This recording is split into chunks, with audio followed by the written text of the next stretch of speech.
সূরা বাকারার কিছু ফজিলত আছে, এই ফজিলতগুলো বলে নেই। মা বোনেরাও মনোযোগ দিয়ে শুনুন, আপনারাও মনোযোগ দিয়ে শুনুন।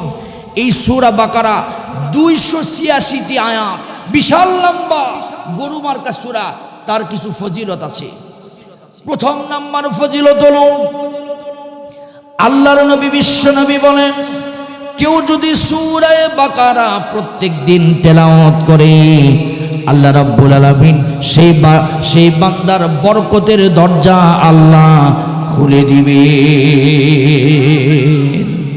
দুনিয়া এবং আখিরাতে কেউ যদি সূরা বাকারা তেলাওয়াত করে, আল্লাহ পাক তার রহমত এবং বরকত দিয়ে দুনিয়া এবং আখিরাতটা আল্লাহ সুন্দর করে দিবেন।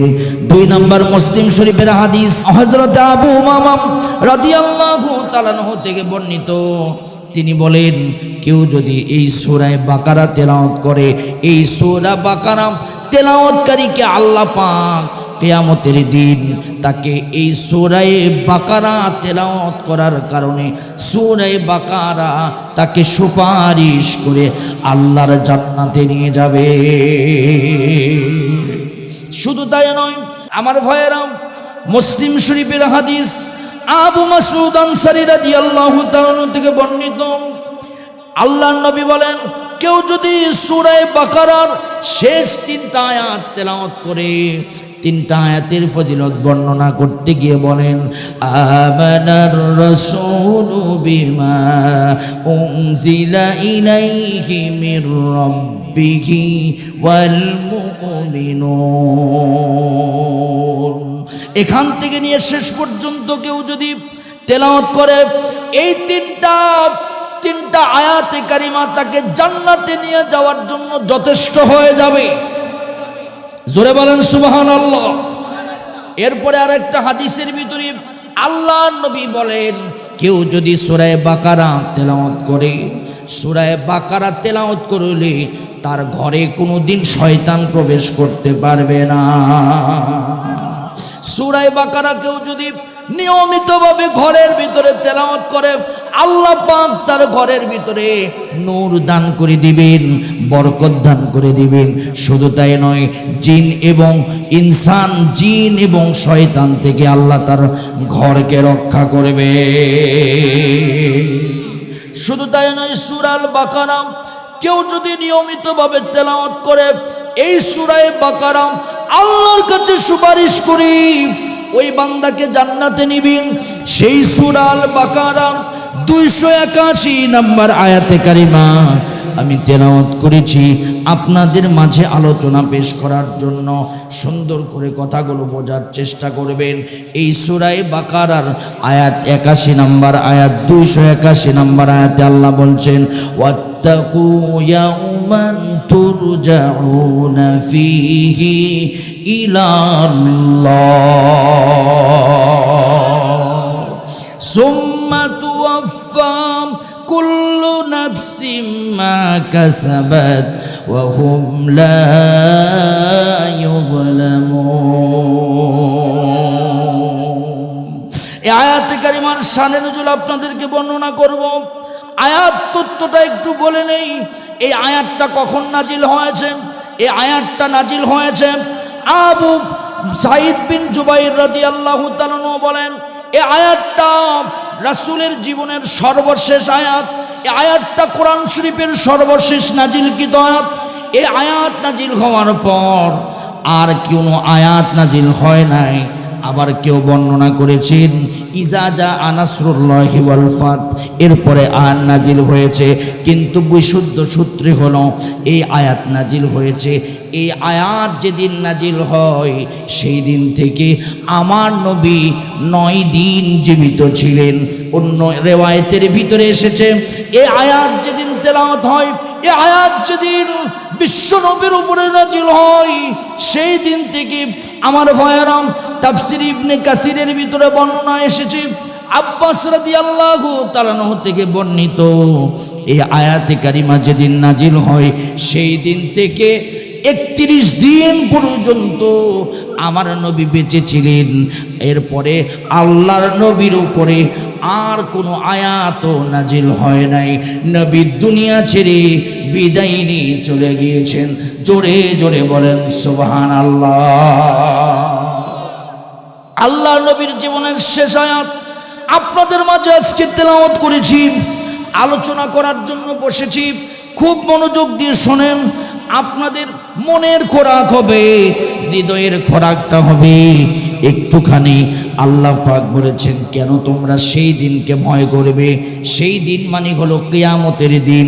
আওয়াজ তুলে বলেন তো, কিয়ামতের দিন আমাদেরকে, কিয়ামতের দিনকে আমাদের ভয় করার দরকার আছে না নাই?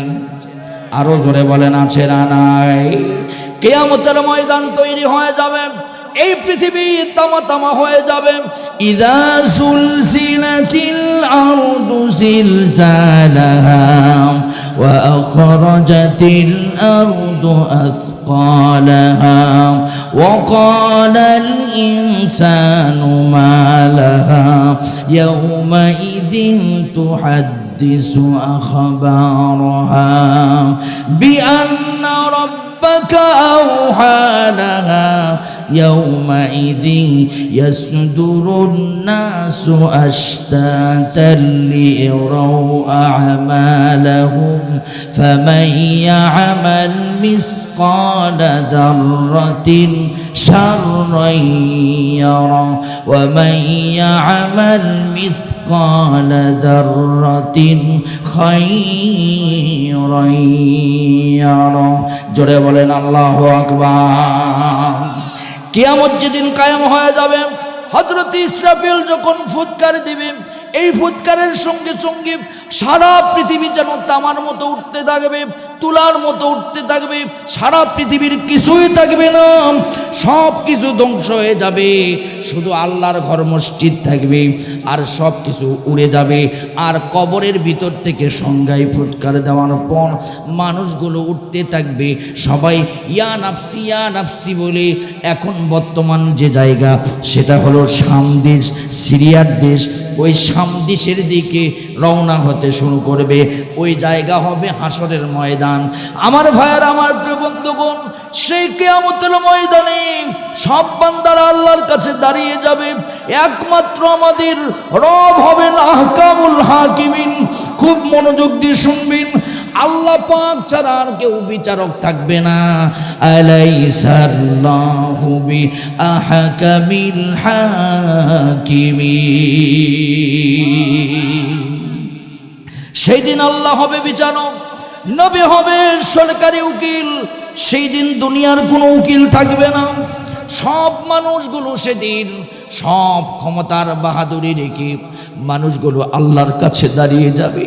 আল্লাহ রাব্বুল আলামিন সেদিন বলবেন, শোনো বান্দা, তোমার হিসাব তোমাকে পেশ করতে হবে।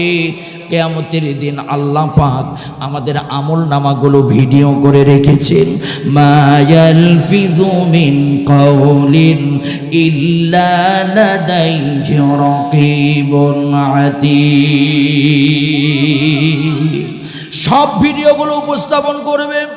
আল্লাহ পাক বলবেন, ইকরা কিতাবাকা কাফা বিনাফসিকাল ইয়াওমা আলাইকা হাসিবা। আজকে তুমি তোমার হিসাব দাও। আমাদের সামনে আমাদের সব হিসাবগুলো পেশ করা হবে।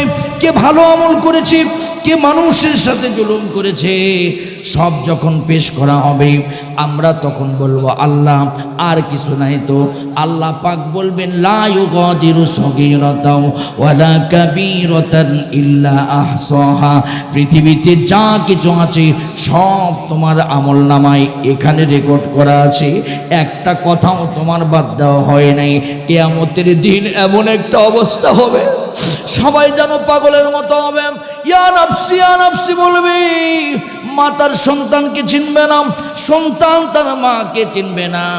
এমন একটা অবস্থা যখন তৈরি হবে, সেই দিনকে ভয় করার কথা আল্লাহ বলেছে। ওয়াত্তাকু ইয়াওমান তুরজাউনা ফীহি ইলাল্লাহ।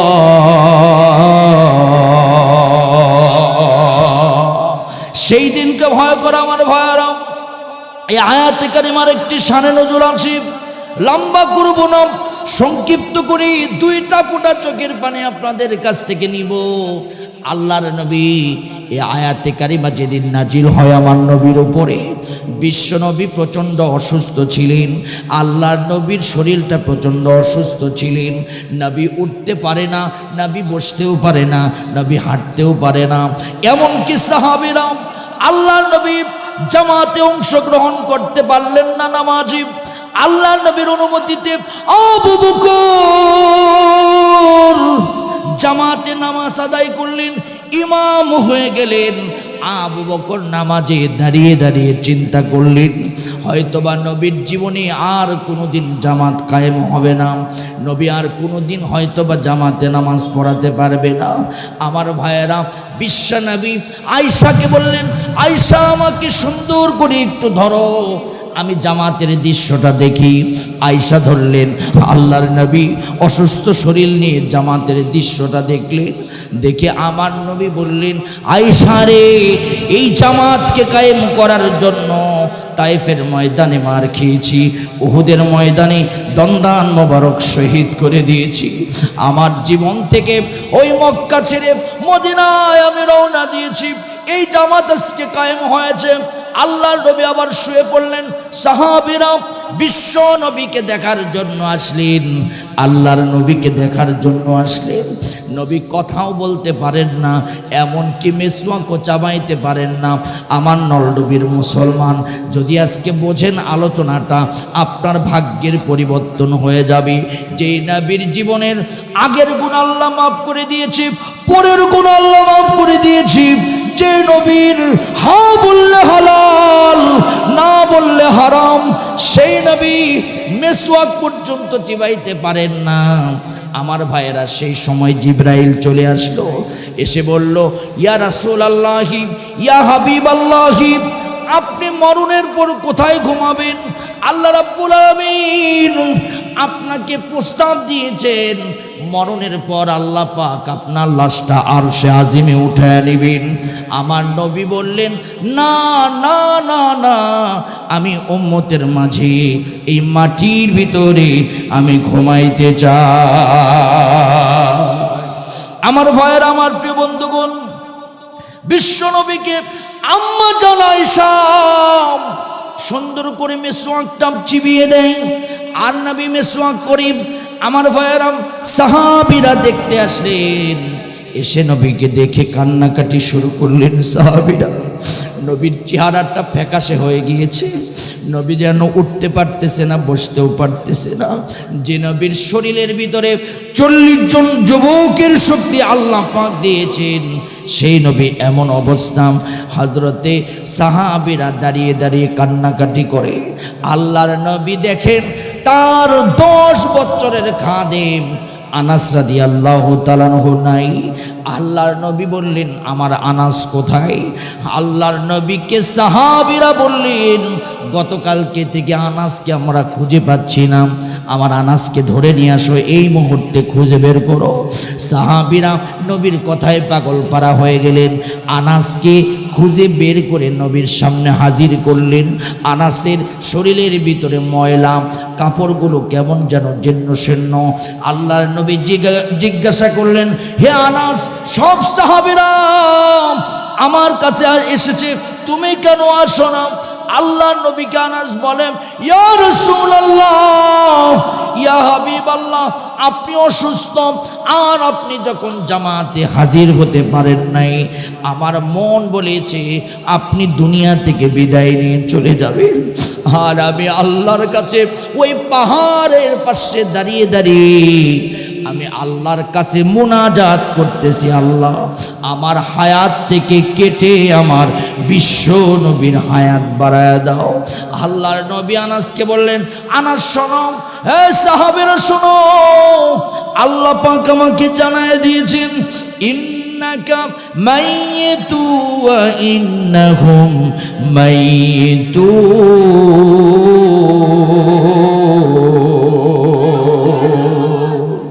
তোমরা শোনো, আমি দুনিয়া থেকে বিদায় নিয়ে চলে যাব, তোমরাও দুনিয়া থেকে বিদায় নিয়ে চলে যাবে। শোনো শোনো, টেনশন তোমরা করো না। সাহাবীরা বিদায় নিয়ে চলে গেলেন। আল্লাহর নবী রাতের বেলা ঘুমিয়ে গেলেন।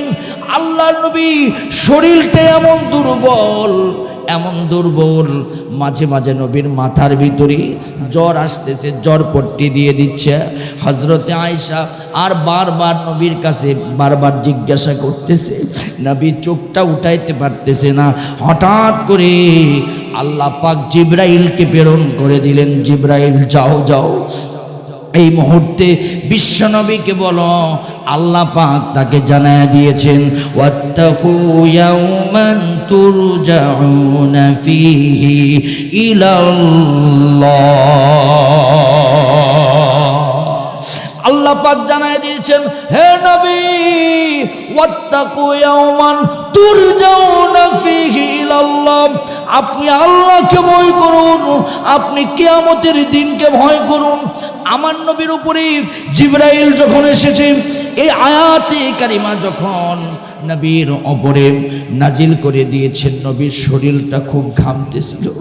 কারণ জিবরাইল যখন আসেন নবীর শরীরটা প্রচণ্ড ঘামেন। আল্লাহর নবী শোয়া থেকে উঠে বসলেন, শরীরটা ঘামতেছিল। ভাইয়ারা আমার, দেখবেন মৃত্যুর আগে মানুষের কিন্তু চেহারার পরিবর্তন হয়। আমার ভাইয়ারা, শরীর যখন ঘামতেছিলেন, আম্মা জান আয়েশা রাতের বেলা তাহাজ্জুদের জন্য দাঁড়িয়ে যাবেন, দেখেন আল্লাহর নবী ছটফট করতেছে। ডাক দিয়ে বললেন, ইয়া রাসূলুল্লাহ, ইয়া হাবিবাল্লাহ, আপনি এমন করতেছেন কেন? আপনার কি অসুস্থতা বেড়ে গিয়েছে? আল্লাহর নবী বললেন, না রে না আয়েশা, শোনো, আমার কাছে এই মুহূর্তে একটা আয়াতে কারিমা নাজিল হয়েছে। আমার মনটা বলছে, হায় রে হায়, আমাকে আল্লাহ পাকে অসুস্থতার সময় এই আয়াতটা জানায় দিয়েছেন। কি আয়াত? আয়েশার কাছে আল্লাহর নবী সুন্দর করে শোনায়া দিলেন, ওয়াত্তাকু ইয়াওমান তুরজাউনা ফীহি ইলাল্লাহ।